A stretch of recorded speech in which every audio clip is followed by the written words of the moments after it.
Bien, es un poco provocar con este título, pero sí lo que voy a compartir con ustedes es algunas partecitas pequeñas, un trabajo, bueno, no sé si pequeñas, pero algunas partes de un trabajo de investigación que lleva años ya, que hacemos con el equipo de investigación en UNSAM, es un equipo grande de becarios, investigadores, y que hace muchos años trabajamos en escuelas, pero en realidad en la intersección de escuela-barrio, en alguna de esas villas del conurbano bonaerense, y lo que voy a compartir aquí son las reflexiones a partir de esto, con alguna breve también cuestión metodológica de la investigación. Aunque voy a intentar yo creo que hace años vivimos en un mundo que nos lleva a esa lógica del procedimentalismo, hoy hablábamos incluso a la tarde, una sociedad que se llama a sí misma sociedad del conocimiento, que no reclama pensar ni conocer, ¿sí? En estas lógicas cada vez más de tú puedes y todo depende de vos, un poco, hoy hablábamos a la tarde, esa idea de una sociedad del cansancio, como dice Chin Juan, en donde estamos siempre en una carrera contra el tiempo, intentando ver a dónde, sin saber muy bien ni si llegamos ni a dónde, ¿no? A eso es lo que en esta diapositiva estoy llamando la era del yo, la era del tú puedes, del vamos, y en esa lógica de un procedimentalismo a ultranza, donde el ego parece que lo puede todo, en contextos donde, como en estos, el ego puede poco o puede menos de lo que creemos que puede.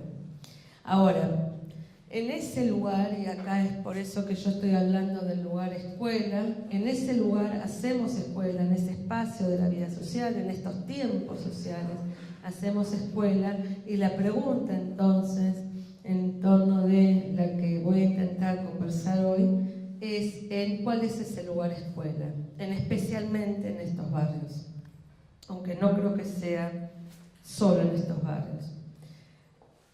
Hay algo que me parece que tiene la pedagogía, la educación, es que cuando entramos al aula y cuando entramos a ese espacio del aula nos enfrentamos cara a cara con lo inesperado. Aunque queremos planificar como docentes, planificar las clases, hay algo maravilloso en el ejercicio de la docencia, que es encontrarnos con algo que es como lo desconocido, ¿sí? Algo que no necesariamente podemos planificar, algo que nos devuelve nuestros alumnos, que siempre está en el orden de lo no manejable. Y en ese punto yo quiero instalar parte de estas cuestiones, en donde en las realidades como las que vamos a describir ahora, también en el aula lo que nos encontramos es con múltiples voces, va en todas las aulas, no solo aquí. Nos encontramos con múltiples voces que se solapan, a veces callan, pero a veces esas voces que callan no quiere decir que no están hablando, sino que están hablando en su silencio. A veces uno cree que el alumno está callado porque no le importa, lo que sea, pero no, está en silencio, pero no está callado. No es que no hay pensamiento, no es que con ese silencio no está diciendo algo. Y en ese punto, y a qué llamo a hacer escuela, y déjenme que hable un poco del hacer escuela que no está escrito ahí. A mí me parece que en estos años estamos reinventando la escuela. Todo lo que está pasando en los últimos años, estamos creando nuevas formas del hacer escuela. Y el hacer escuela lo estoy poniendo también en esos términos. Y es lo que también yo por lo menos quiero encontrar en esos hilos de la investigación, cómo se va fabricando una escuela que es una escuela diferente. No es la escuela a la que yo fui, probablemente se acerca más a la escuela de la que muchos de ustedes han ido, pero para nosotros, y lo que están inventando hoy ocurre a diario en las escuelas, es buscarle la vuelta a esto del hacer escuela. Me parece que los maestros a diario se enfrentan a la necesidad de encontrar nuevos modos de hacer escuela, nuevos modos de encontrarse con el otro en la escuela, nuevos modos de estar con ese alumno que también interpela, que también nos está poniendo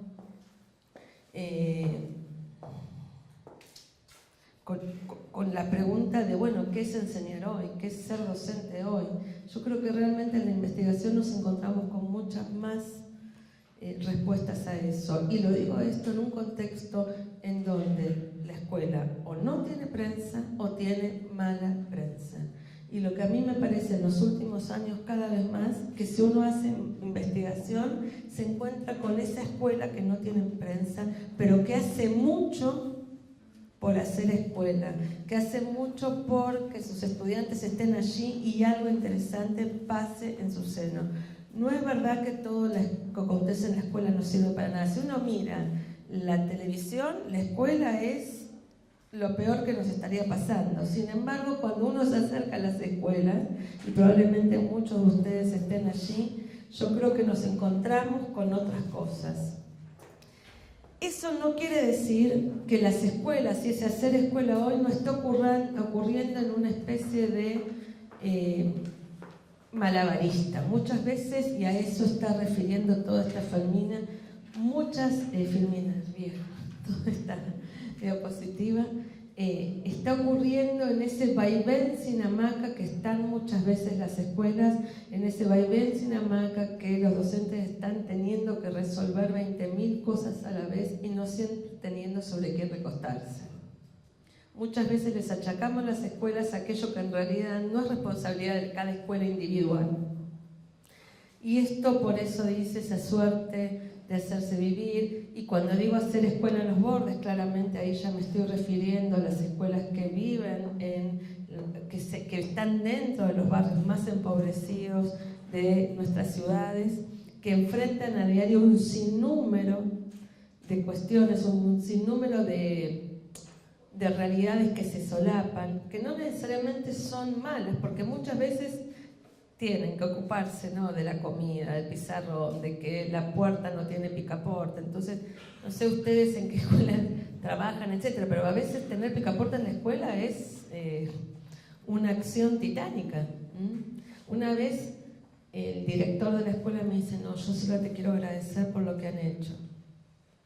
Ustedes los de la universidad, y lo mío, lo que hice fue, nos arreglaron el picaporte. Claro, porque es un tema, digamos, no poder cerrar la puerta para poder por unos minutos concentrarse en lo que uno tiene que hacer. Y ni hablar cuando hay una... Digo, lo de las puertas es muy interesante en las escuelas, porque es todo un tema, no sé si ustedes lo viven, pero el picaporte es objeto de puja, la manija, porque a veces hay una manija para todas las puertas.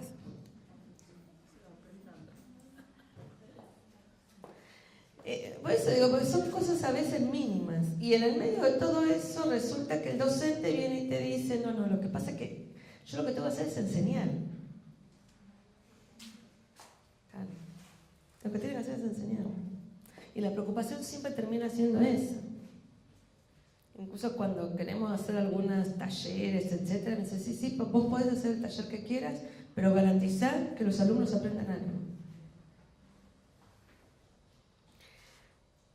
Eso es la catarata de nuevas y cada vez mayores responsabilidades que se solapan, que van desde el picaporte hasta dónde consiguen los materiales para enseñar.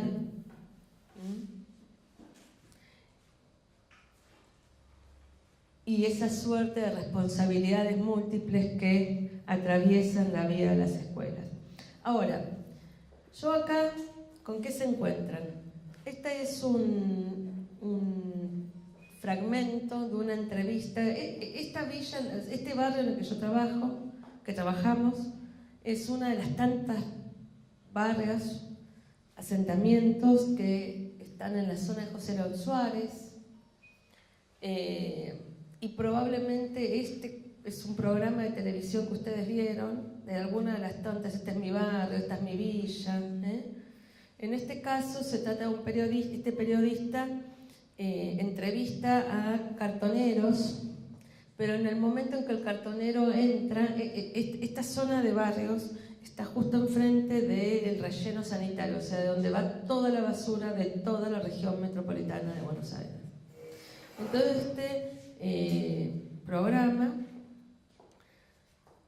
van a ser, hay miles, cada tanto siempre aparece uno nuevo, van a hacer entrevistas ahí cuando van a revolver, a la gente entra a la quema, al relleno para buscar comida. Fíjense que es muy interesante como pregunta, porque por eso yo pongo entre la pena y el estigma. Siempre cuando entramos a mirar estos barrios nos movemos muchas veces entre estos dos polos, la pena o el estigma. Entonces está, y en este barrio dice hace mucho, desde que nací. ¿Desde hace cuánto arrancás a revolver la basura? Y ahí le cuenta.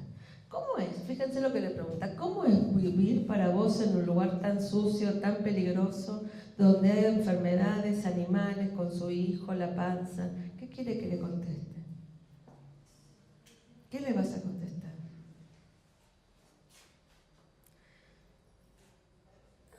Y después le dice, ¿y eso te lo llevas a tu casa y lo comes? No, vine acá a pasear porque no tenía mejor lugar para pasear. Como todo, ¿qué hago? El sábado de la noche, ¿me voy al cine? No, me vengo a pasear acá a la quema. ¿Qué es? Si todo lo que encuentro, todo le contesta, que es el alimento que también está teniendo tu nene. Porque después antes le pregunta por el olor, ¿ya no te molesta el olor? No, me encanta el olor, le va a decir. No te acostumbras, le dice. Fíjense cómo la pregunta está poniendo a ese barrio a que nos movamos entre pobre gente y esto, ¿sí? Entre la pena y el estigma.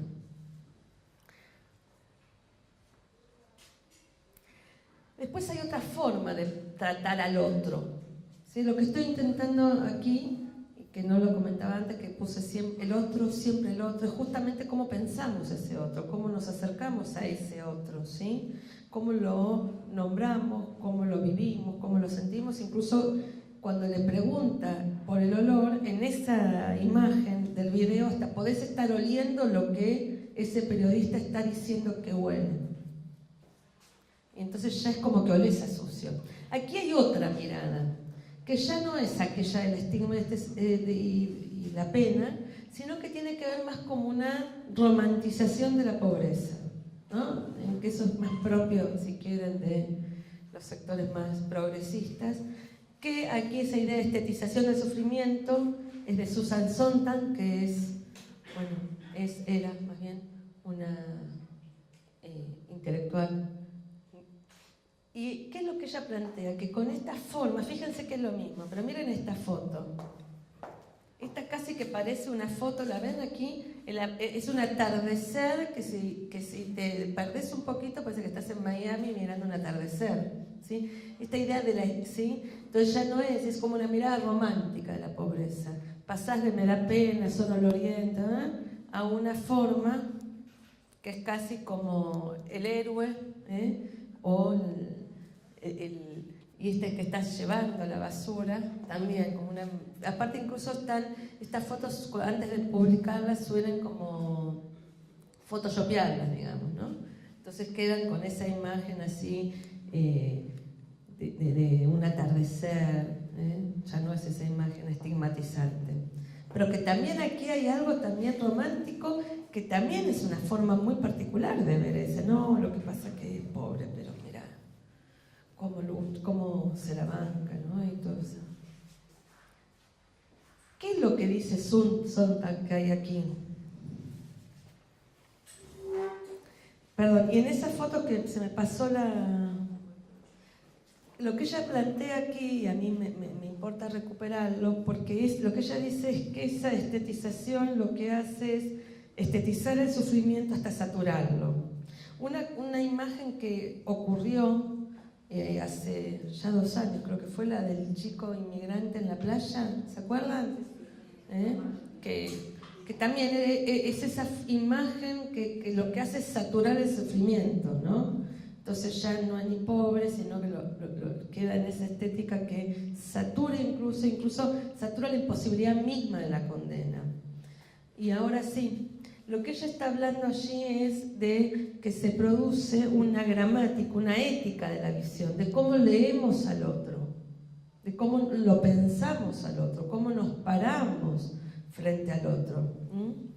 Y esa saturación de imágenes, ella lo que termina haciendo es generarnos esa absorción de la imagen,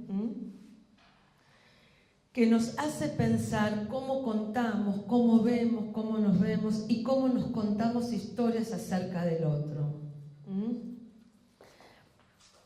Y nos genera marcos de cómo interpretamos al otro, y eso es lo que trabaja Butler, esos marcos de interpretación que también hacen posible que esa realidad continúe, ¿sí? Como mucho uno dice, ay, pobre, ¿no?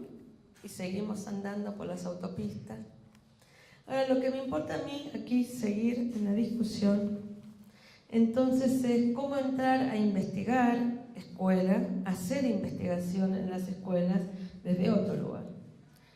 Pararse más allá de la ajenidad respecto a ese otro. Y cómo conseguir, yo ahí pongo agenciamientos de pesquisa, cómo conseguir prácticas de investigación que consigan adentrarse en justamente un otro que no es un otro ajeno, sino el sí mismo hablando sobre su propia condición. No ir a preguntarle, ¿vos qué opinas de la basura? Bueno, casi tiro de nuevo. Es feo vivir en la basura. Fíjense que incluso no sé si a ustedes les ha pasado en la investigación o cuando entran a una escuela como docentes. Cuando uno entra a una escuela, que sobre todo vive en estas situaciones de pobreza, etcétera, que los pibes incluso a veces te muestran como más bravos, ¿no? Te responden a esa gramática que ellos suponen que vos tenés y te quieren mostrar cuán malos son. No sé si a ustedes les habrá pasado, pero te muestran a veces incluso, no, porque yo salí a robar, profe. Por lo menos a nosotros nos pasa mucho que nos encontramos con esa forma de narrarse, mostrarse como que son. Ferita. Entonces, aquí lo que nosotros procuramos hacer, y es lo que voy a compartir de la investigación que hacemos, es justamente procurar no esa ajenidad, sino adentrarnos en que ese otro pueda narrar su propia narración, sin negar que esa gramática, esa versión, esos marcos de interpretación con los cuales nosotros leemos esas situaciones de vida, también son las propias. Porque cuando ese periodista le dice cómo es comer con el olor, le está poniendo también un propio marco de interpretación a sí mismo, ¿sí? ¿Se entiende? Incluso es muy frecuente ver en algunos videos que te dicen, no, bueno, somos villeros, pero en la villa hay gente buena. Yo qué sé, yo no digo soy de la paternal, pero en la paternal hay gente buena. ¿Por qué uno debería tener que decir eso? Eso tiene que ver con esos marcos, con esa gramática. Y desde el punto de vista de la investigación, a nosotros lo que más nos preocupa siempre es cómo salirnos de ese lugar. No, profe, porque nosotros, ¿quiere droga, profe? No quiero. Porque ese pibe que te dice eso no tiene ni siquiera para vender. ¿Cómo salir de ese lugar? Y ahí es cómo buscar, cómo trabajar con una realidad que se pone viscosa, porque, digamos, la vida del barrio es todo eso, es la basura, es probablemente la inseguridad, pero también son los cumpleaños, también son las vidas que quieren estudiar, las vidas que viven la vida como yo, que llegan cansada del trabajo, etc.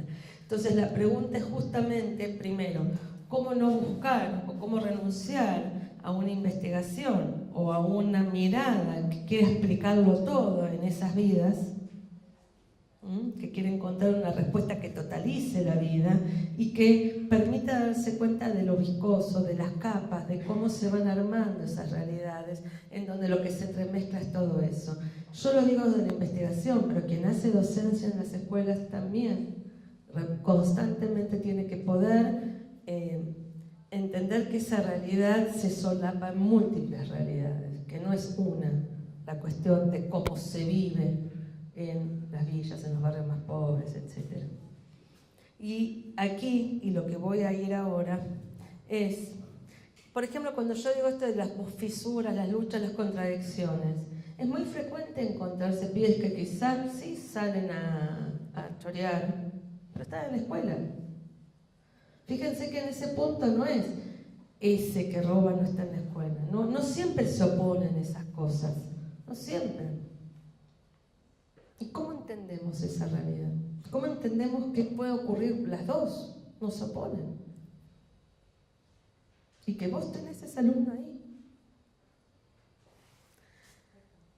Y ahí es donde dice eso, lo que voy a contar ahora es prácticas de investigación que lo que buscan es producir esa palabra que pueda dar cuenta, ¿se entiende? Esa fisura de una subjetividad que no es lineal, no es A o B. A veces son muchas las luchas ahí adentro en el propio sujeto.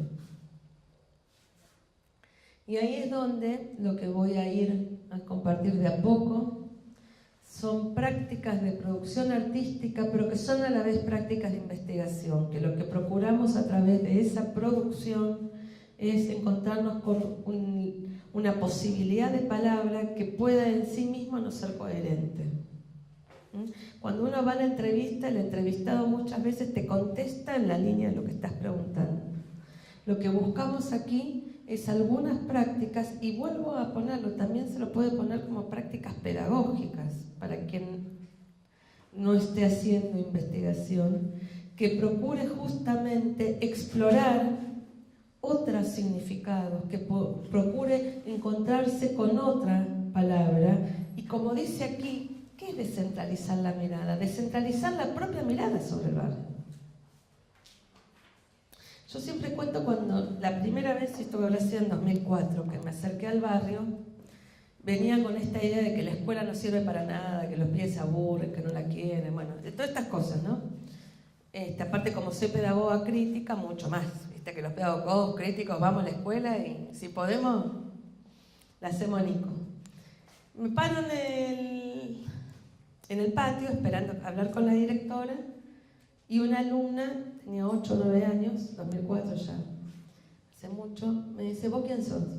Silvia. ¿Y vos? No me acuerdo cómo se llama. ¿Y qué haces acá? ¿Cómo le explico? Entonces le digo, no, vine a conocer a la escuela, para saber cómo es la escuela, cómo funciona. Y yo, como tenía el manual del investigador bajo el brazo, dije, le voy a aprovechar y le voy a preguntar qué hace ella acá, porque seguro que viene a comer, porque nada más le debe importar de la escuela. Es pobre, ¿a qué va a ir a la escuela a comer? Y me dice, vengo a aprender. Chan. Me dio vuelta todo lo que pensaba en un segundo. No me dijo, vengo a comer, no, vengo a aprender.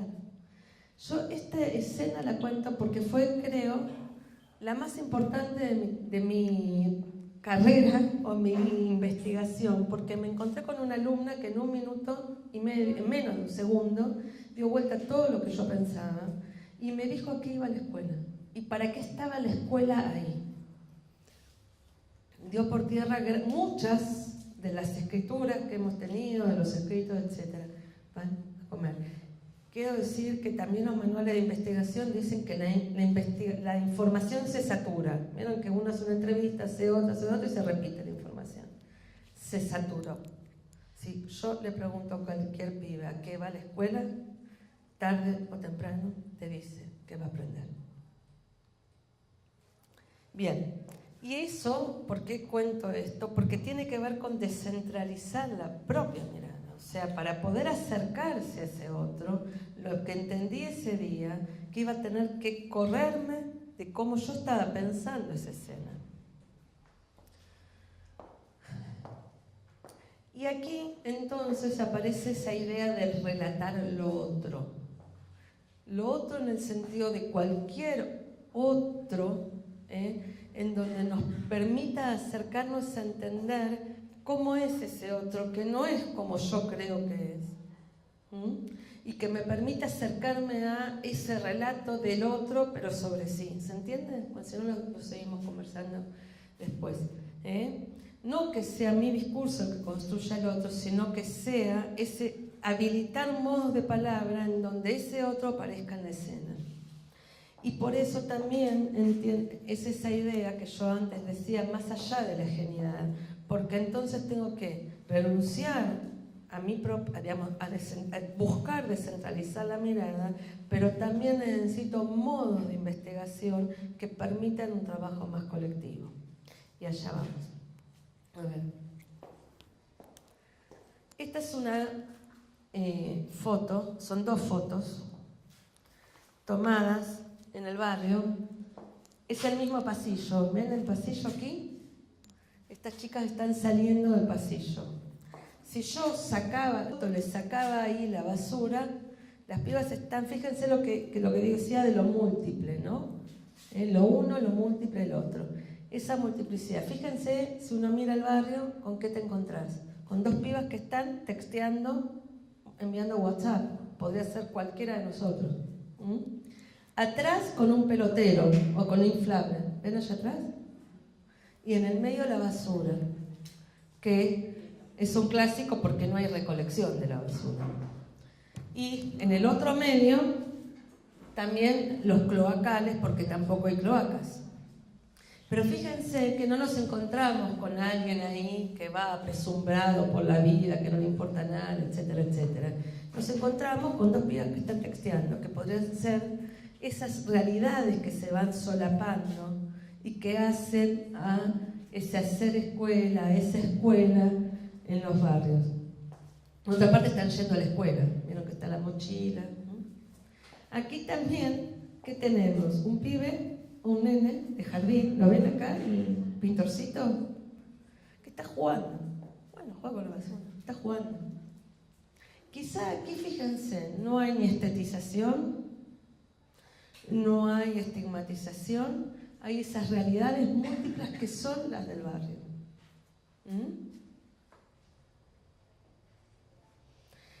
Y ahí ya empieza a haber otra imagen que no es el de esta gente no le importa nada, son vagos, sucios, no sirven para nada, o mira lo que comen del olor, etc. O, ay, mira qué romántico que es vivir en un barrio, llevar la basura, la bolsa de basura al cortonero. No es ni una cosa ni la otra. Es otra realidad donde se juega y se vive. Ahora les cuento qué es esto. Se juega y se vive en el barrio con todo lo que el barrio es. No es o, es y. Y ahí empieza a producir otra cosa.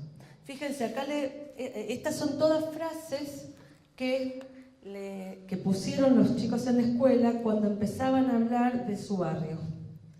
Y fíjense qué ponen.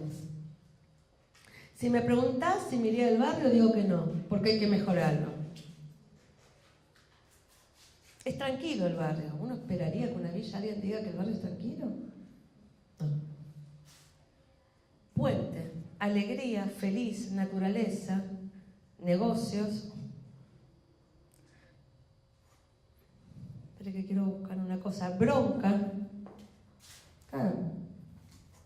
Feo, desagradable. Y por ahí en alguno, olor feo, humo, la esquina, pasión, desconcertado, la salita, panadería, felicidad porque hay a dónde tenderse. Y uno que a mí me encanta, el tuco de la abuela.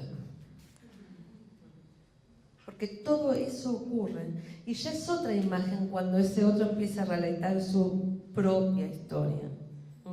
Porque ese barrio entonces ya deja de ser esos lugares opuestos. No hay ni pena ni estigma, tampoco hay estetización, sino que hay ese hacer la vida entre la bronca, porque da bronca que no haya recolección de la basura, da bronca que no haya cloacales, da bronca que no haya, digamos, que se pueda, el narco pueda circular libremente. Todo eso da bronca, pero también está el tuco de la abuela. Y ahí entonces ya es otra cosa, porque esa vida empieza a adquirir otro espesor. No es la vida abyecta, no es la vida negada, no es la vida que no vale la pena ser vivida porque come de la basura, sino es la vida del tuco de la abuela. Y esa mirada que devuelven ya empieza a ser de otro tipo.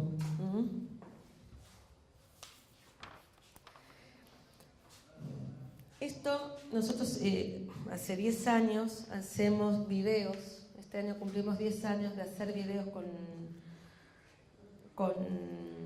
en las escuelas secundarias con los pibes, y la única condición que les pedimos es que puedan filmar lo que quieran mientras tenga que ver con ellos.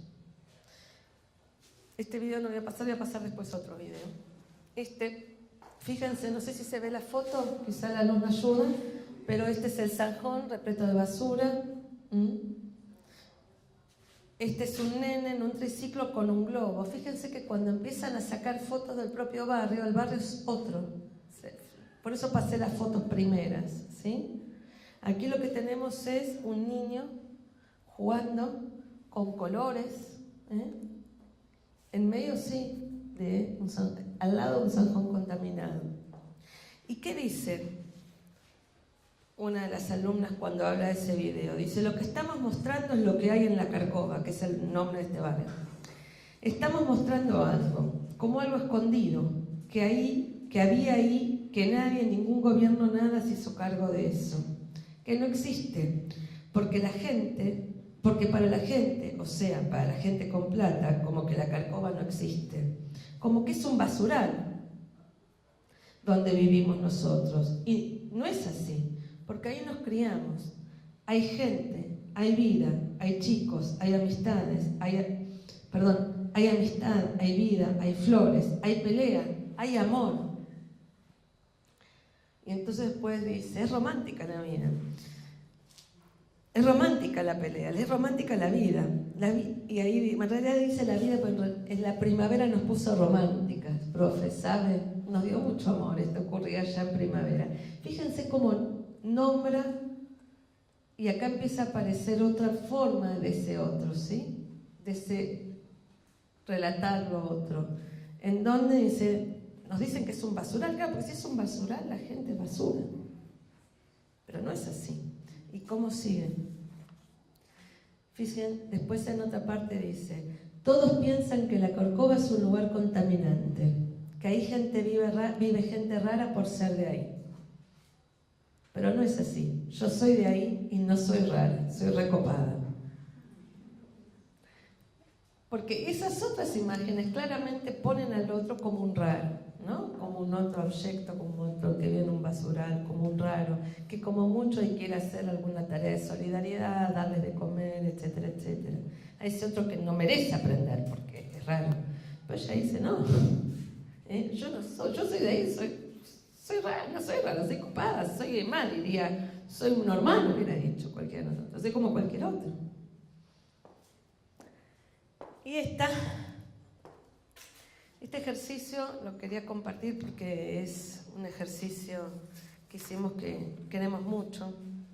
Este cuadro se llama Sin pan y sin trabajo, es de Ernesto de la Cárcova, es un clásico del arte argentino, está en el Museo de Bellas Artes en Buenos Aires. Es un clásico y ha dado lugar a múltiples reintervenciones. ¿Por qué? Porque ahí sí no se ve muy bien por la luz, pero bueno, es claramente un obrero viviendo en una casilla. Y estamos hablando del fin del siglo XIX, principio del XX. La escena que está relatando, una mujer que le da de comer estaba amamantando, y no sé, se ven que el hombre está como golpeando como energía. Ahí atrás, no se ve, pero en el cuadro está, hay mucha discusión sobre qué quiso pintar allí, pero básicamente todo indicaría que es una fábrica que está de huelga y llegan la policía montada, ¿sí? Caballos con policía, como a atacar a esa movilización. Y el hombre entonces hace así. A ver. ¿Se podrá? A A ver, ¿querés probar? No, ahí no. Se nos duerme la audiencia, no nos conviene esa parte.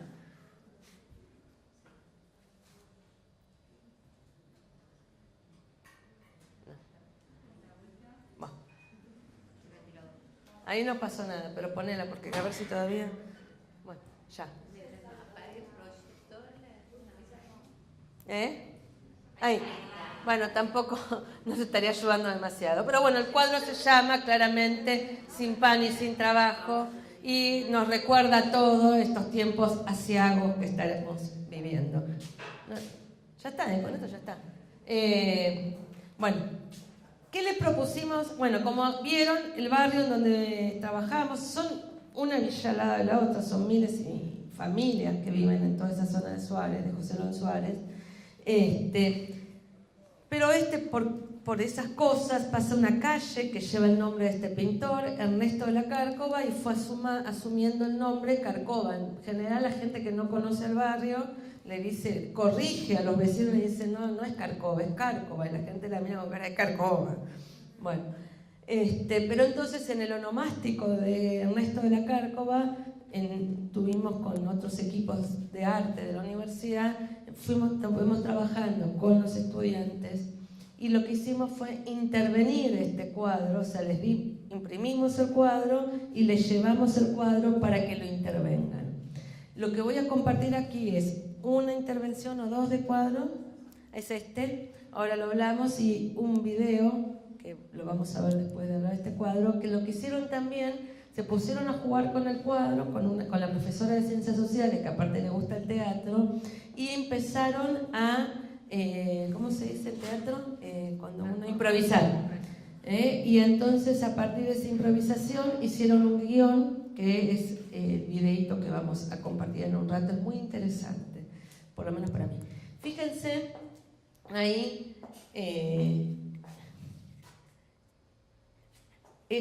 fíjense cómo le intervinieron, es divino, ¿no? Porque se le pusieron corazoncitos, flores en la cabeza, le pusieron pan,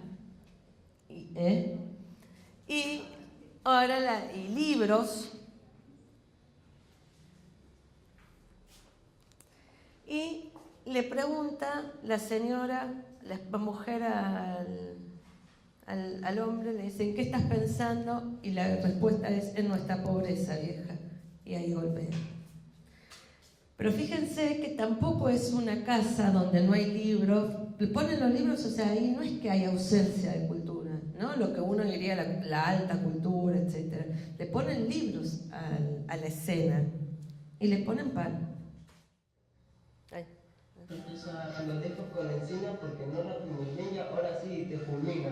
Bueno, yo me llamo Alicia y siempre rapeo en la calle y en cualquier lado nadie me jode porque yo ya quiero jugar y si se me hace lo malo lo voy a agarrar a plomazo. No me importa lo que digan, yo vivo en mi barrio y mi barrio se respeta aunque digan lo demás que esto es una mierda. Yo mi barrio lo veo de otra forma, no me importa los drogados, no me importa los pibes malos, porque los pibitos buenos están jugando a veces hay cumpleaños, hay cosas a todos lados. Hola, Carlos, ¿qué te pasó? Ay, me echaron del trabajo. Uy, ¿por qué? Porque llegué tarde. Ay, ¿y ahora? ¿Qué vamos a comer? ¿De qué vamos a vivir? No sé. ¿Y hay pan? No hay. ¿Qué vamos a hacer? ¿De qué querés que vivamos? No sé. Bueno, ven a buscar trabajo, Carlos. Es que ya no hay más trabajo para nosotros. Bueno, tendré que ir a buscar yo. Bueno, ve, yo me quedo aquí en la casa. Chao, Carlos. Chao. No la puedo encontrar a María. ¿Qué le habrá pasado? ¿Dónde estará María?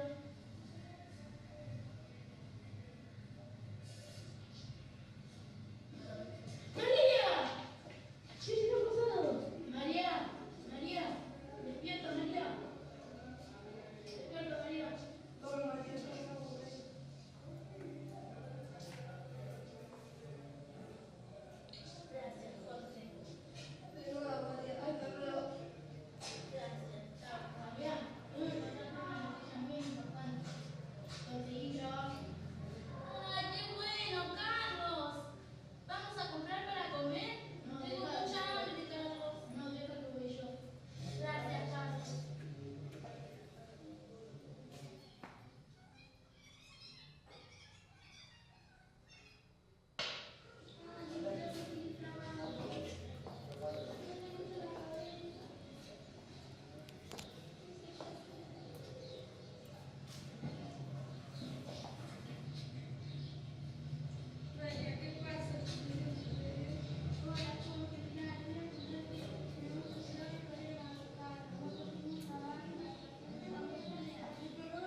Hace mucho que no encuentro trabajo, María se va a matar. Sí, tembló.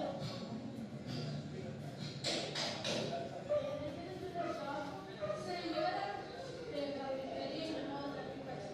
Ah, bueno. Hacemos esta mañana, 6 de la mañana a 12 del mediodía. Bueno, dale, nos vemos mañana. Muchas gracias. Chao. Hola, Carlos. Recién vengo de tu mamá.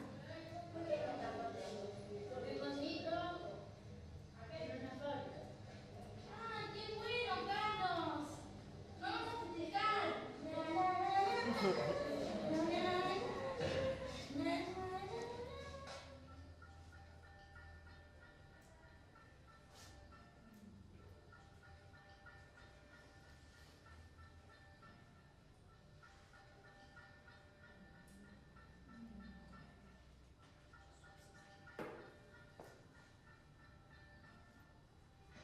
Bueno, nosotros vivimos en esta villa, depende de cómo vos lo ves, si de rosa o de gris a la vez. Bueno, vos tenés que ser así, ver todo color de rosa positivo, igual que una rosa. Vos tenés que ser, bueno, vos tenés que ser pillo, porque a veces te hace piola y la gatilla.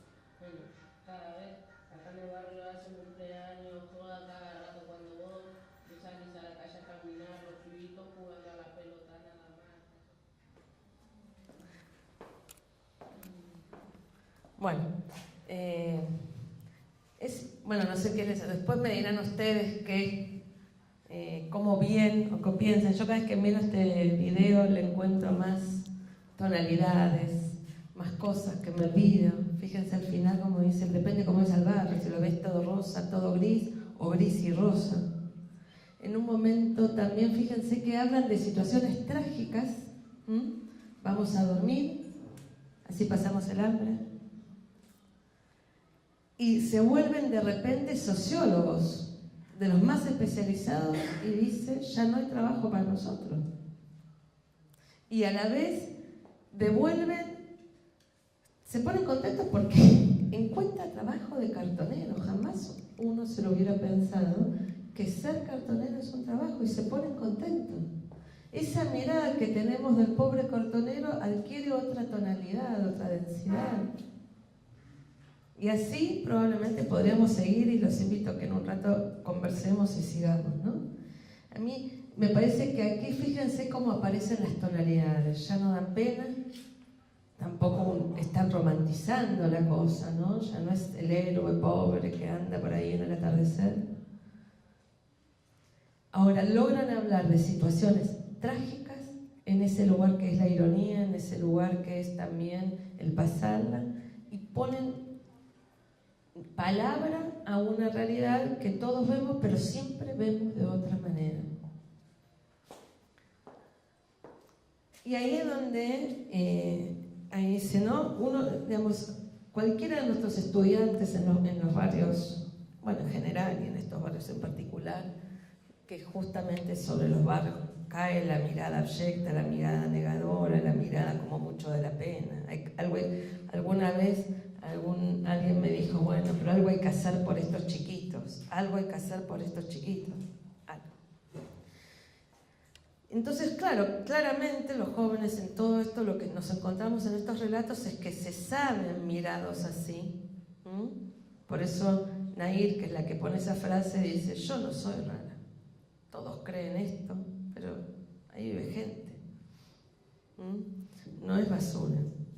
Y consiguen expresar en todos estos relatos los miedos, los deseos, la forma de narrarse la propia vida.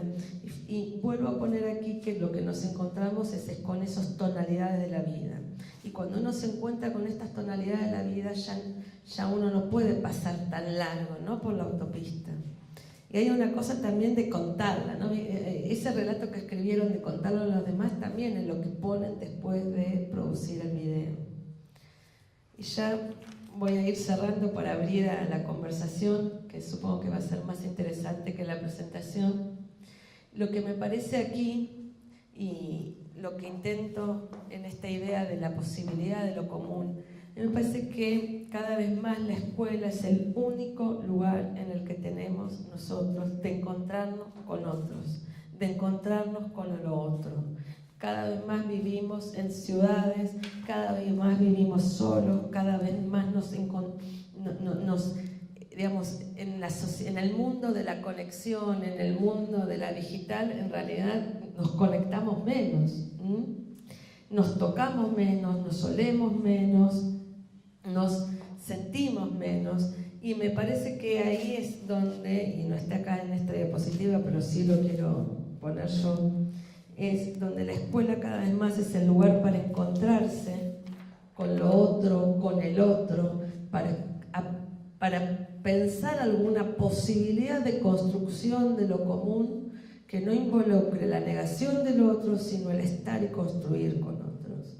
Y María José hablaba de esa defensa de la escuela, y yo cada vez me vuelvo más una defensora acérrima. Y creo que la pedagogía tiene que ocuparse cada vez más de ver cómo potenciar una escuela, que es el único espacio que estamos teniendo en nuestra sociedad para encontrarnos con otros, con lo otro. Y quizá también, más allá de la mirada estigmatizante, más allá de la mirada redentora, encontrar en la escuela un espacio en el que construir entre muchos otros, que es lo que somos todos, Cada uno es un otro para el otro. Y la pregunta entonces, creo que en este hacer escuela, en esta fabricación de escuela, en esta reinvención que en el siglo XXI está ocurriendo en la escuela, en una escuela que es vapuleada, el gran desafío no deja de ser permanentemente ese: cómo encontrarse con lo otro, cómo hacer que otros mundos aparezcan en el aula, más allá de la pena, de la estigmatización, cómo narrar el mundo de otras formas y cómo encontrarse con otros para narrar el mundo de otras formas. En esa idea es que esta cuestión de volver cognoscible la experiencia, problematizar el mundo, pensar al mundo. Y en esa frase donde este chico dice: no hay trabajo para nosotros, condensa un enorme pensamiento del mundo, de su vida, pero del mundo. Ya no es esos villeros vagos que no les importa nada, criminales. Aparece la vida del barrio con otra densidad. Estas, como tantas otras, lo que buscan es, encontrarse con esa palabra, producir esa palabra, dejarnos que esa palabra nos enseñe, nos diga algo sobre nosotros mismos también, porque al final, cuando Nair dice: yo no soy rara, soy recopada, me está hablando a mí. Vos creías que yo era rara porque soy villera, no lo soy. Cuánto consigamos ensanchar esa posibilidad en la escuela es probablemente uno de los grandes desafíos de este hacer escuela. Creo que mucho la escuela hace, y probablemente mucho tengamos que seguir pensando en el campo de la educación sobre ese hacer. Muchas gracias, y ahora a conversar.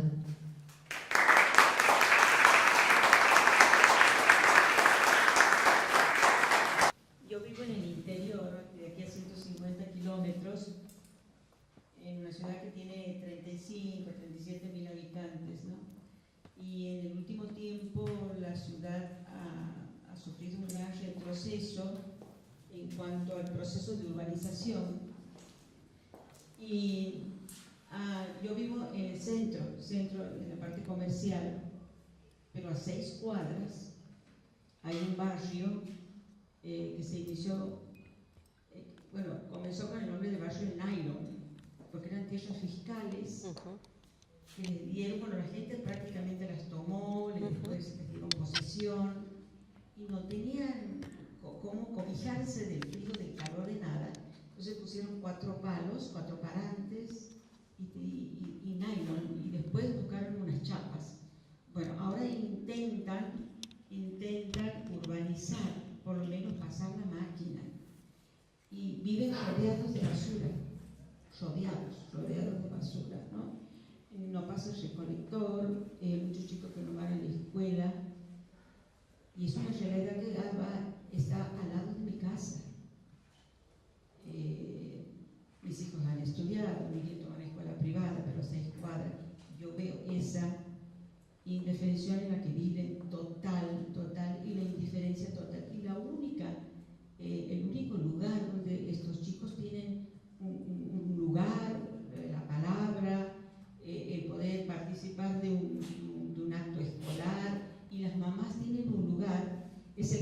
está próximo, aproximadamente a 2 cuadras y media, y las escuelas primarias que están hacia los alrededores, ¿no? Lo diferente con la pobreza de años anteriores o de 3 décadas atrás, que uno veía estos chicos que necesitaban ropa y que la escuela tenía el ropero para vestir a estos chicos que no tenían zapatillas, no tenían abrigo, no tenían nada, que hoy van bien vestidos los chicos y la mamá también va bien vestida, pero la realidad en la que viven sumergidos, muchos sin luz, muchos sin agua, cloacas ni pensar, gas ni pensar, y el gas pasa a 1 cuadra y media, las cloacas están a 1 cuadra. Sin embargo, hay una indiferencia total. Las únicas que se involucran en la escuela, en hacer las denuncias por violencia, en hacer las denuncias por desatención, en que los chicos estén vacunados. O sea, el único lugar activo en esa sociedad, todo lo demás es una indiferencia total. Y viven, a mí me da vergüenza porque viven a 6 cuadras de mi casa. Por eso me impacta. Bueno, está bien que tengamos vergüenza, ¿no? Sí. Está bien que tengamos vergüenza.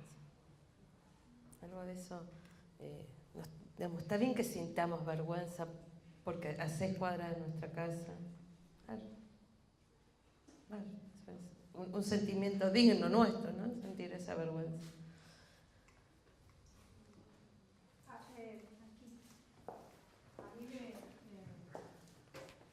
¿Puedo hablar en voz alta? No hay problema. Bueno. La cuestión de hacer escuela me genera una gran inquietud, porque la cuestión es si es necesario hacer escuela en estas condiciones, ¿qué escuela podemos seguir haciendo? Y es toda una pregunta que nos hacemos quienes hemos transitado la vida en la escuela y hemos leído algo, pero los resortes para seguir, los resortes de hacer escuela están como en conflicto, no en crisis, en conflicto de permanente construcción. Una preocupación que me queda a mí es necesario seguir haciendo escuela, indudablemente. ¿Con qué retorno de producción seguimos trabajando? Pensando en los sujetos, pensando en los espacios de libertad que ellos significan como propia, pero que desde la escuela no sé si los propiciamos adecuadamente. Cuando nos acercamos a la escuela nosotros venimos desde la afuera que no es la miseria, la pobreza. Sí tenemos una empatía y una identificación con las realidades humanas, pero los que somos docentes nos seguimos preguntando, ¿cómo hacer escuela que rescate, que posibilite, que abra horizontes? ¿Cómo hacer escuela sembrando conocimiento genuino para el sujeto, ¿no? O sea, a mí me impactan las imágenes, me preocupa el trabajo que hay que seguir haciendo y cómo lo abordamos.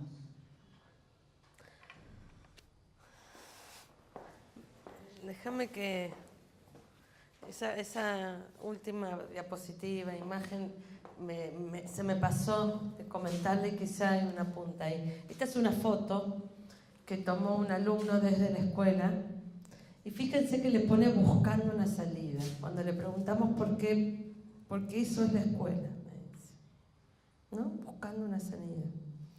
Y ahí me parece que hay algo en la escuela que creo que es clave. Esa idea, la escuela tiene ese lugar de ponernos a pensar sobre nuestro presente, en el presente, el pasado.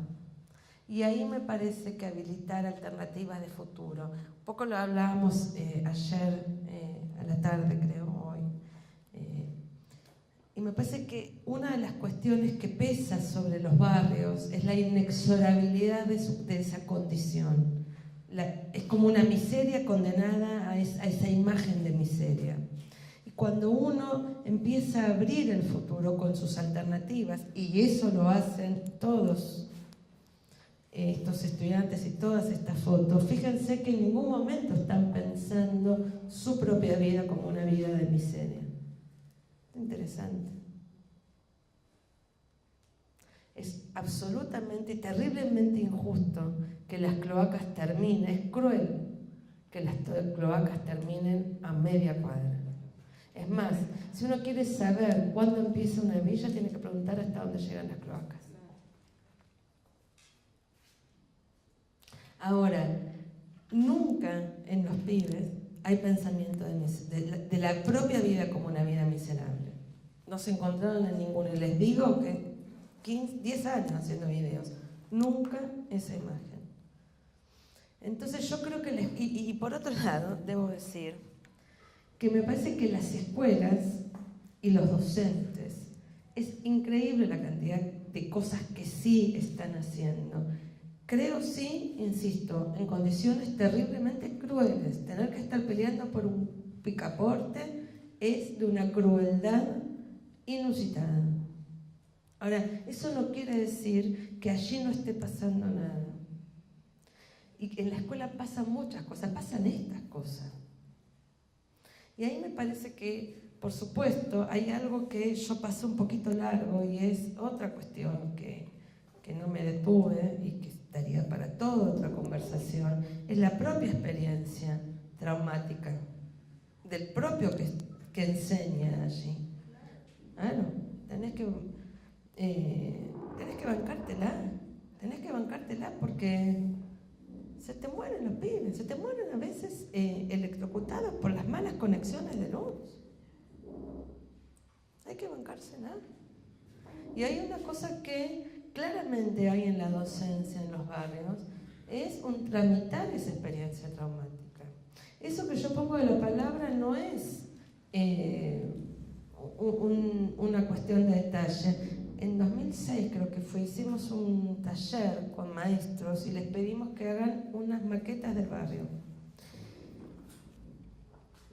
Fue muy antes de empezar a hacer los videos, ahí fue que empezamos a hacer los videos. Les pedimos que hagan una maqueta, hicieron una maqueta. Cuando terminan de hacer en grupos varias maquetas, nos encontramos primero que el único ser vivo que estaba vivo era una rata que era más grande que las casas. Y después el otro ser vivo estaba muerto, tirado, era un pibe tirado en el zanjón, muerto. Cuando yo comento esto, medio alegremente, no era consciente de lo que estaba comentando, no me di cuenta del efecto, porque más de un docente se puso a llorar. A los 2 minutos pasó una rata por el comedor, pasó un ratón y en la escena de Tom y Jerry terminó el taller. Pero ahí comprendí la densidad de lo que estaba ocurriendo en ese lugar, porque hay mucha densidad en esa experiencia de vida. Por ahí Benadás dice cómo volver conocible la experiencia traumática. Y quizá hay algo de eso, que los pibes aparte tienen un humor que les sobra, ¿vieron? Que les sobra humor. Hay algo de ese volver cognoscible, es lo que la escuela puede abrir un hiato. O sea, detener, interrumpir cómo pensamos y cómo nos pensamos, ¿no? Generar otras posibilidades de pensarse. Y cuando ese pibe dice, no hay trabajo para nosotros, es levantar esto. Y ahí sí, examinar el presente. Porque hay unas condiciones de vida que generan que la cloaca se detenga en la esquina. Hay unas condiciones de vida, y eso hace la sociología, eso hace la historia, eso hace la antropología. Eso es saber sociológico, antropológico, etc. Y interrumpir ahí es hacer historia, es hacer sociología, etc. Claro, yo quiero que vos me digas. Yo no sé. En ese ámbito, nosotros, tengo que hablar de mi historia personal, vengo de historia de trabajar en un contexto de alta vulnerabilidad. Y siempre ha sido para mí crucial el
Y ahí la pregunta es muy docente. Mira, te podría decir, me lo anoté porque cuando vos estabas hablando me venían varias ideas, venía pensando varias cosas y ya me olvidé como de 3 y no las alcancé a anotar. Pero lo primero que yo te diría es la respuesta te la da esta nena que yo comentaba, bien aprender. Y en realidad, en ese barrio, y en el barrio de al lado, y en el de al lado, yo creo que cada vez más tenemos que enseñar a pensar, pero no procedimentalmente, tenemos que pensar el mundo, interrogarlo, cuestionarlo. Necesitamos conceptos con los cuales pensar el mundo, interrogarlo. Sin eso, lo que hay es pura banalidad. ¿Qué es lo que enseñamos? A producir la palabra, a ocuparla, a tomarla, a decir. Y para eso necesitamos los conceptos. No hay ninguna otra institución que vaya a hacer eso. Google no transmite la posibilidad ni del concepto, ni de la palabra, ni de nada. Facebook tampoco. Instagram tampoco. La única lugar donde enseñamos a tomar la palabra, a hacerla propia y a pensar el mundo con conceptos, porque pensamos el mundo con conceptos. No hay pensamiento del mundo sin conceptos. Ese es el lugar de la escuela. Ahí, en esos barrios y en cualquier barrio de Recoleta de Buenos Aires. Es más, me preocupa más enseñar a pensar el mundo en Recoleta a veces, porque este pibe tiene muy claro que no hay trabajo para ellos.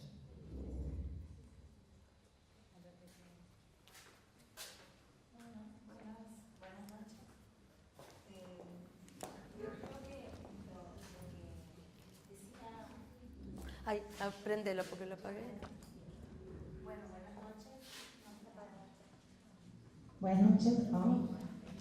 Bueno, lo que decía la compañera creo que venía más con algo que a mí también me interroga seguido. Yo no tengo la suerte ni la experiencia de trabajar en escuelas, yo trabajo más soy docente universitario. Pero por ejemplo mi hermana es docente de escuela primaria y secundaria, enseña inglés. Y siempre, ella hace como 30 años, y siempre hablamos y ella me dice, ¿qué les voy a enseñar inglés, María José? Hay chicos que a veces vienen sin desayunar, sin comer, los veo cansados, es como que ella sufre un poco porque siente esto que creo que es lo que está interrogando la compañera. A veces nos cuesta pensar, che, le voy a enseñar inglés cuando él necesita otra cosa, pero a la vez tenemos una currícula o una norma que cumplir. Y ahí es donde uno, al menos yo he venido a buscar esa respuesta, cómo uno enseña esto que vos dices, a pensar, pero a la vez cumpliendo algo que es lo que les piden, porque ellos les piden que cumplan, tienen que cumplir un plan, tienen que pasar de grado, esto, pero enseñar a pensar o enseñar una habilidad que tenga que ver con esto, con algo más que no sea currícula, que no sea solo, digamos, teoría, que sea algo más, una experiencia de vida. A mí en universidad es más cerrado porque ya sabemos que vienen, pero en la escuela a mí eso sí me interroga mucho, cómo uno hace para, y más en estos contextos que es importante dotarlos de un saber que les permita tener herramientas para enfrentar cosas. Sí. Mira, yo me he encontrado con pibes que les no sé, hablando así de literatura, les presté un libro y es algo maravilloso. No sé si la escuela no va a resolver la desocupación. Perdónenme, es así. La desocupación no debe, pero ponele que debiera. No hay forma. No hay forma que la escuela resuelva la desocupación. Pero a mí me parece que cada vez más la escuela sí puede ser un lugar para interrumpir lo que es, porque necesitamos interrumpir lo que es. Y ese interrumpir lo que es volver al aula, a la escuela. Y yo quiero decirles, se hace mucho de eso en la escuela.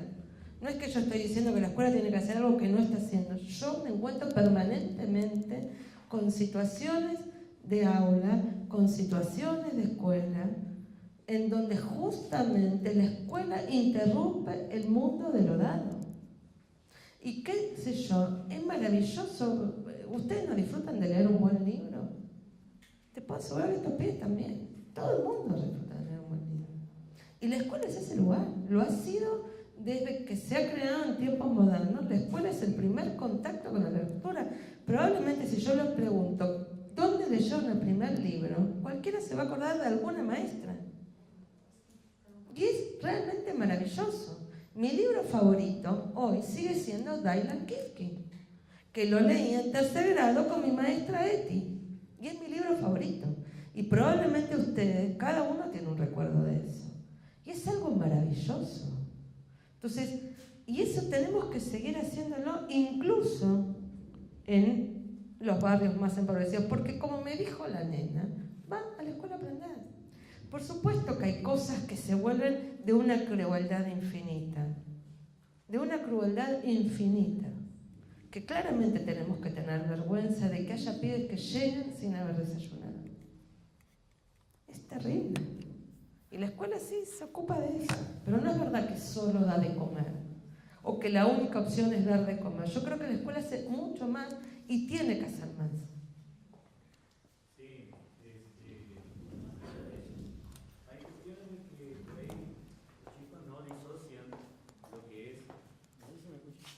Por ahí los chicos no disocian lo que es la educación de lunes a viernes. Ellos ven la escuela, o sea, si van un sábado, si van un domingo, es la escuela, es una institución que para ellos es acogedora sin condicionantes, no así muchas instituciones. Sí.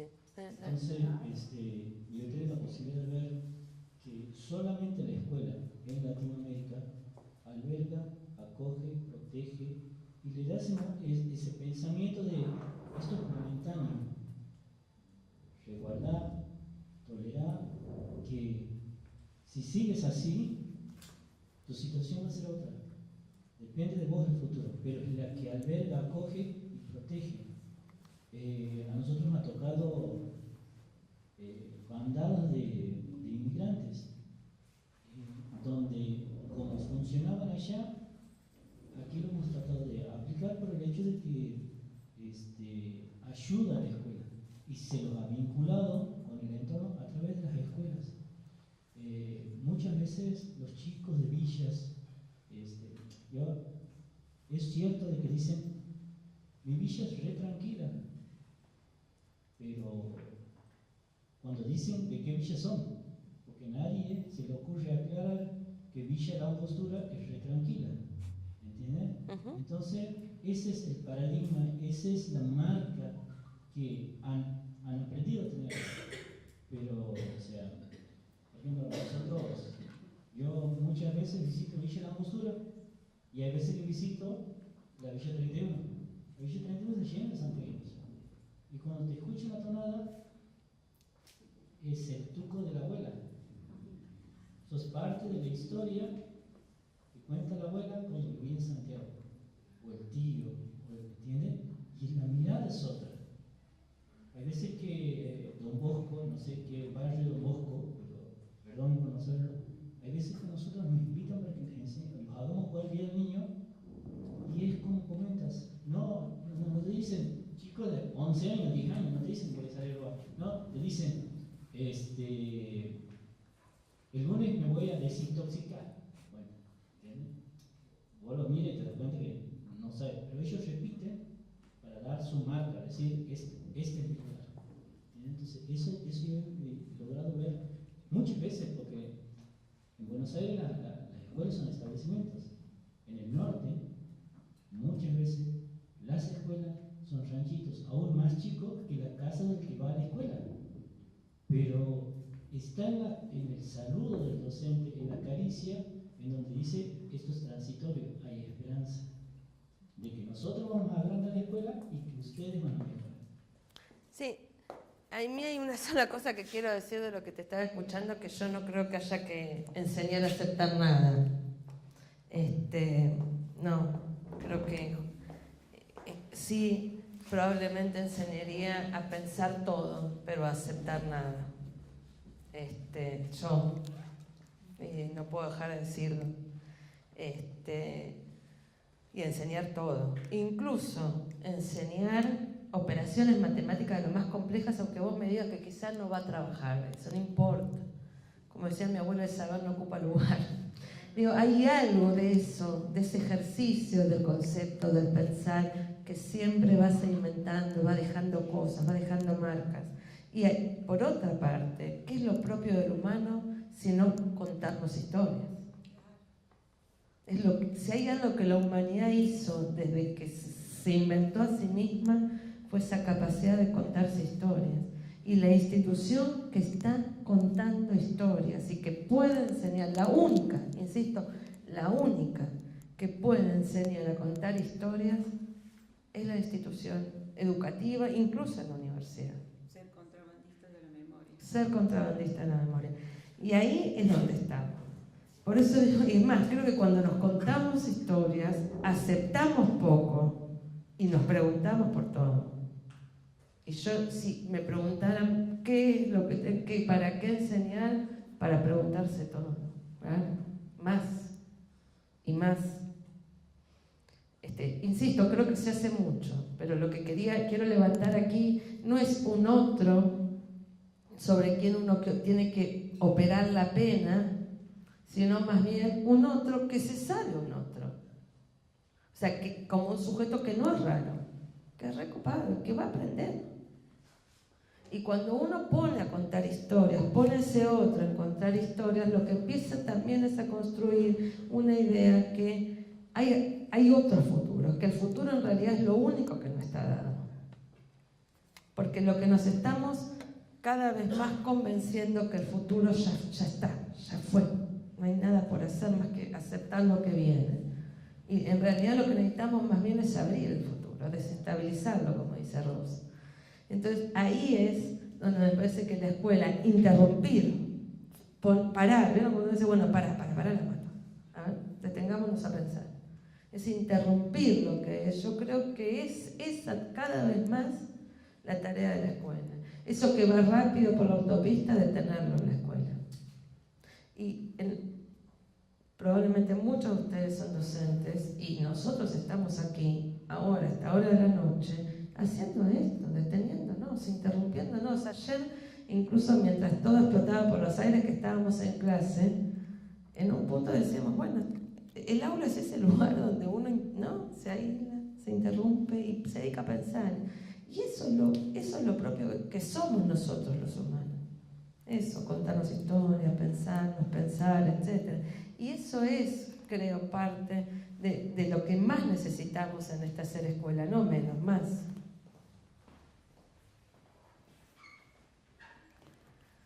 Profe, voy a citar unas palabras del rector de la universidad de aquí, cuando estuvimos en Terma con él. Aún no era rector, y dice: yo vengo de familias de docentes, su mamá, no sé qué. Y eso a él le permitió mirar lo que se estaba haciendo en la universidad. Venían los alumnos y no interpretaban consignas, no podían aprender, y los profesores lo descartaban. Y él dijo: no. Él pensó, me parece que pensó lo que vio en su madre, o se acordó de la primaria, y dijo: hay que enseñarle a leer, hay que enseñarle a interpretar las consignas. ¿Y qué quiero decir con esto? De que pensó, eso es importante, miró la realidad. Yo soy uno de los excluidos de la universidad porque yo he venido aquí y no he podido seguir porque tenía que trabajar, y era tan elevado lo que me enseñaban, porque a mí no me dieron en la secundaria eso. Y bueno, me tuve que yo mismo superar, llevar al profesorado, pero eso es lindo de pensar. Y sí que la escuela está haciendo mucho. Yo soy maestro de grado, soy profesor de informática, y la verdad que veo a mis colegas de la primaria el gran trabajo que hacen. pisa el pizarrón cualquiera de aquí que enseña a leer a un chico de primer grado y va a decir, no, capaz que no voy a poder ir, no es fácil, porque sortean muchas cuestiones. Y en un trabajo que yo hice puse que hacer docencia también es agacharse y atarle los cordones de la zapatilla o del zapato del niño o del estudiante. ¿Y eso qué significa? Que tienes que bajar y escucharlo y a partir de la experiencia de ellos ir construyendo. Yo lo que hago muchas veces es bajar el contenido y después les aviso qué llevan a su casa y que conversen allá y al otro día seguimos y amplían. Vamos ampliando y le voy contando cosas que ellos no han visto y tal vez no van a ver de mi experiencia. Pero ahí está la cuestión también de que el docente no tiene muchas experiencias, ahora menos va a tener por la cuestión económica. Yo, por ejemplo, estaba hablando con alumnos de gran formación profesional y les dije que yo conocí Yacyretá e Itaipú. Y ninguno había conocido eso, ninguno conoce. Y a veces el docente que hace, te cuenta cosas, pero de los libros, de las fotitos, nunca he estado. No es lo mismo que yo tenga la experiencia de estar ahí, de que mostrarle la foto. Y bueno, voy por el lado de que los docentes tenemos que buscar todas esas experiencias de viajar, leer, instruirnos, ilustrarnos, para poder bajar y comprender las realidades que, bueno, realmente lo que usted mostró es tremendo, pero nosotros también son otras realidades, ¿no? Pero, por ejemplo, ellos están, sí, marginados, pero ellos tienen ciudades que son industrializadas. ¿Y yo qué puedo decir de mi ciudad, de mi provincia? Nosotros no tenemos muchas industrias. ¿Y a dónde van? Y son muchos de ahí que son santiagueños. Sí, viste que dijo de Chaco. Sí. Mira, a veces ¿vos estuviste en China? No. ¿Alguien estuvo en China? Pero podríamos narrar China. ¿Dónde nos vamos enterando de esos otros mundos? ¿Alguno alguna vez, no sé, estuvo en la Plaza de Mayo en 1810? No, claramente. Pero esos otros mundos nos lo encontramos en la escuela. Esa es otra de las facultades. Cuando llego a pensar lo otro, pensar al mundo, es que de repente esos otros mundos se nos aparecen en nosotros justamente porque allí la encontramos en la escuela. Y podríamos narrar y describir con lujo de detalles la casita de Tucumán, bueno, probablemente acá muchos han ido, pero el Cabildo, como era en 1810, Grecia, etc. Hay algo de esos mundos, de poder, cuando llego es eso otro, es el único lugar donde podemos, en la escuela es el lugar donde uno se encuentra con otros mundos, con otras vidas, con otras formas de vida, que uno se entera que la vida que tenemos es esta, pero hay otras posibilidades de vida. Los mundos posibles. Claro. Uno se encuentra con otros mundos de lo posible, que fueron y que podrían ser. Ahí están. Esa facultad que tiene el pensar, que es una facultad propia del humano, es la que nos abre esos mundos. Y entonces nosotros podemos hablar de muchas cosas que nunca vivimos, pero que también nos hacen pensar que podríamos vivir muchas cosas. Inclusive, si me permite el Señor, yo cambiaría una palabra en el discurso. Más que construir con la experiencia de los otros, hay que construir con el pensamiento de los otros. Porque lo que nosotros tenemos a veces como único es nuestro propio pensamiento. Y pensamos que ellos construyen otra experiencia, pero esa experiencia, Silvia está demostrando que se construye a partir de otro pensamiento. Ellos pueden pensarse diferentes de como nosotros los pensamos, porque se piensan a sí mismos diferentes. Entonces, más que la experiencia, a mí esta conferencia, no quiero hablar demasiado, ¿no? Pero me resuena una frase de Foucault que hace mucho me produjo como un gran impacto, porque no la entendía.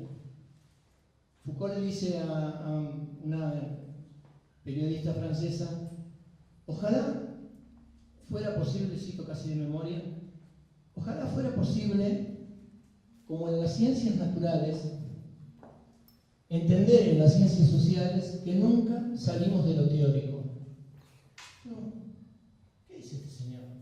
Si la imagen que yo tengo de un científico natural es un tipo que vive haciendo experimentos.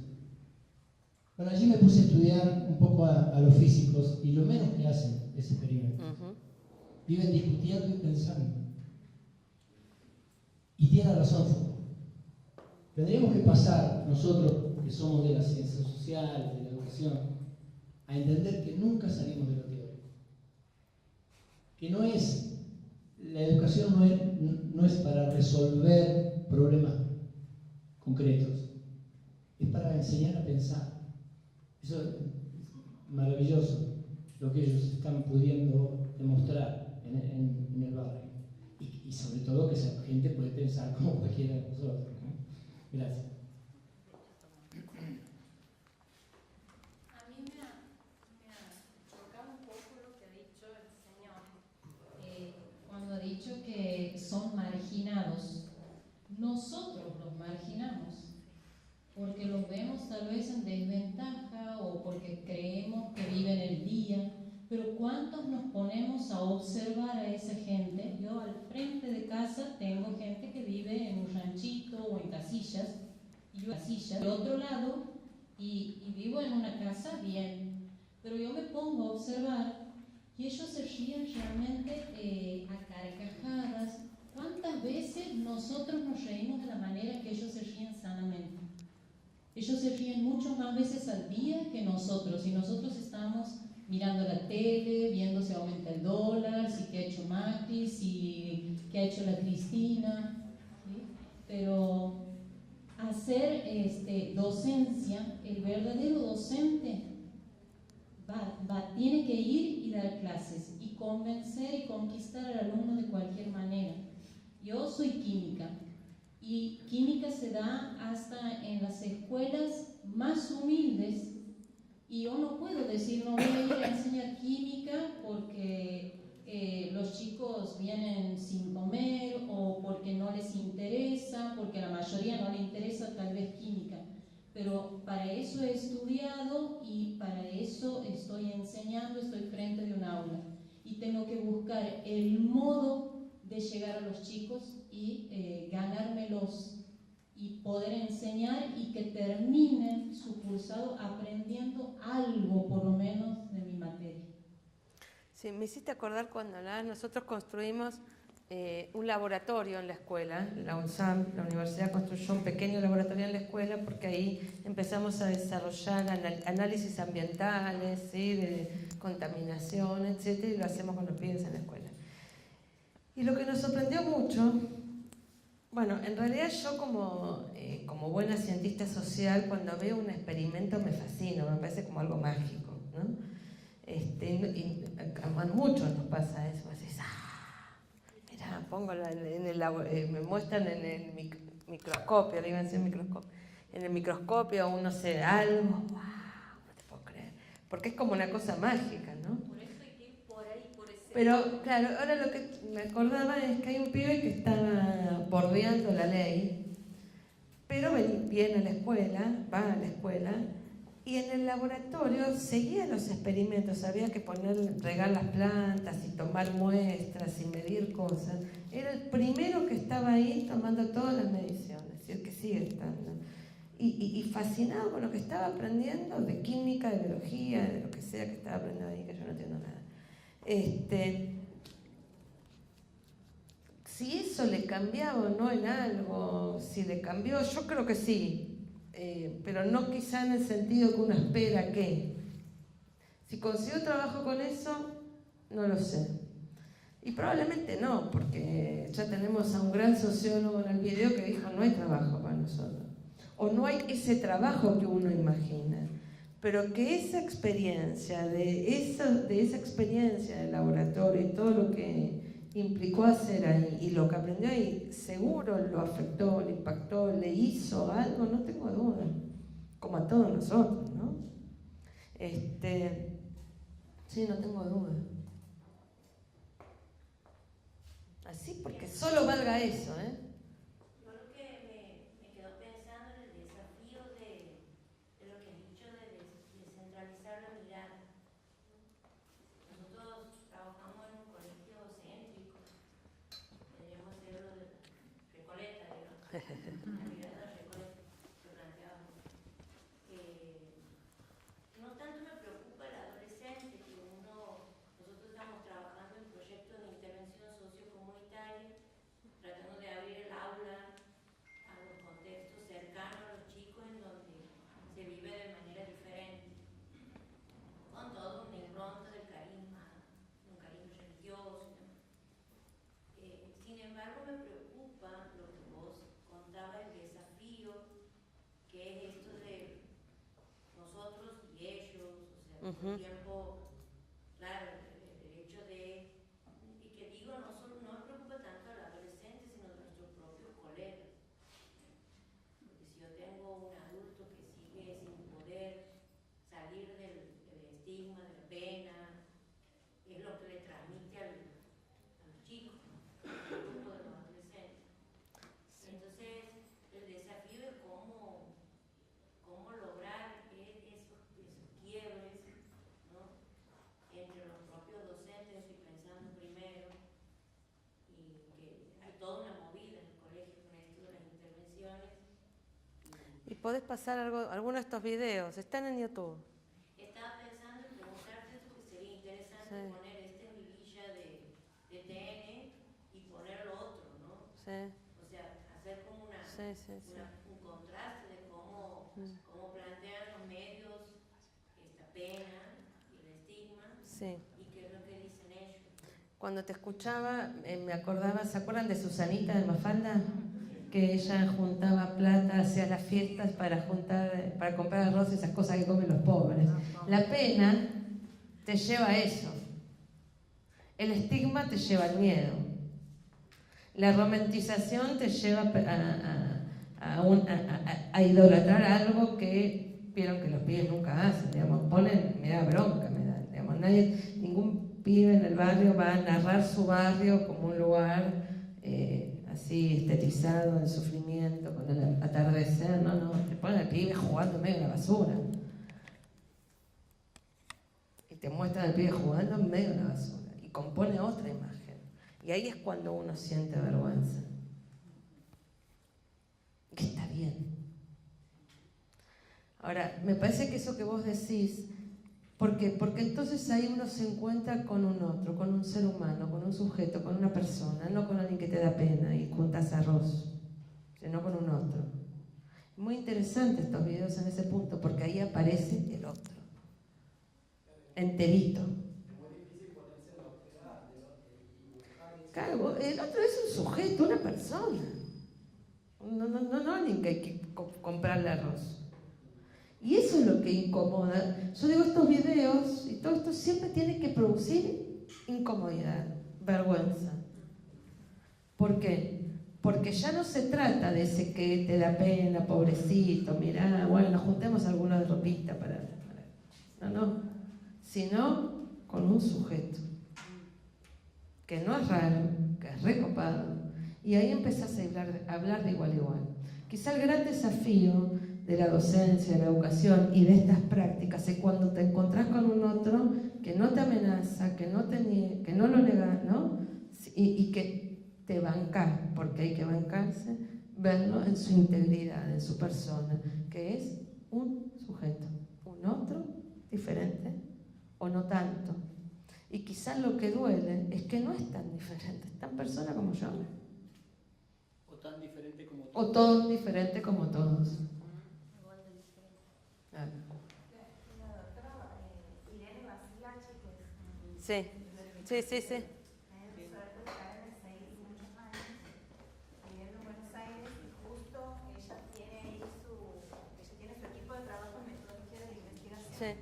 Y contaba esto, ella hace mucho de trabajo Sí, sí, sí. de investigación cualitativa. ¿Se escucha ahí, no? Sí. Y contaba eso, qué difícil que es llegar a esta mirada, porque ahí nos interpela como que no nos queda nada más que hacer que relacionarnos y contar y tratar de acompañar. Y contaba que lleva a los refugios y le preguntaba a la gente cómo se sentía, estaba en refugio de gente de la calle. ¿Y a usted le gusta que le den la comida? Y en un momento dice que la de coloca una pregunta porque le dice, ¿a usted le gustaría que le den el sándwich con una sola finita feta de queso y una finita de jamón? Dice Irene que ella se quedaba helada porque no era, ella esperaba que le digan sí, gracias. Dice, ¿usted le daría ese sándwich a su hijo? Dice Irene, ella dice le quemaron todos los papeles y dice, salimos realmente entendiendo que uno va con ese estigma de pobre, el hombre de la casa. Dice, vaya a saber la historia y ella cambió ahí la metodología a trabajar con historias de vida. A ver realmente de dónde venía este hombre que terminaba por ahí en la calle o en un refugio y que era más que un hombre de la calle abandonado, pobre, que no tenía que comer. Porque cuando me interpreta, ¿vos le darías eso a tu hijo? Se da cuenta que no. ¿Por qué le das ese sándwich a él? Algo que no comerías vos.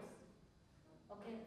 Y ella contaba que para ella ha sido un quiebre realmente y ahí se ha dado cuenta la fortaleza de la entrevista en profundidad, de otras estrategias que ha empezado a trabajar, que eran tan importantes, no tanto ir como queriendo saber lo que sabía, suponiendo que era así.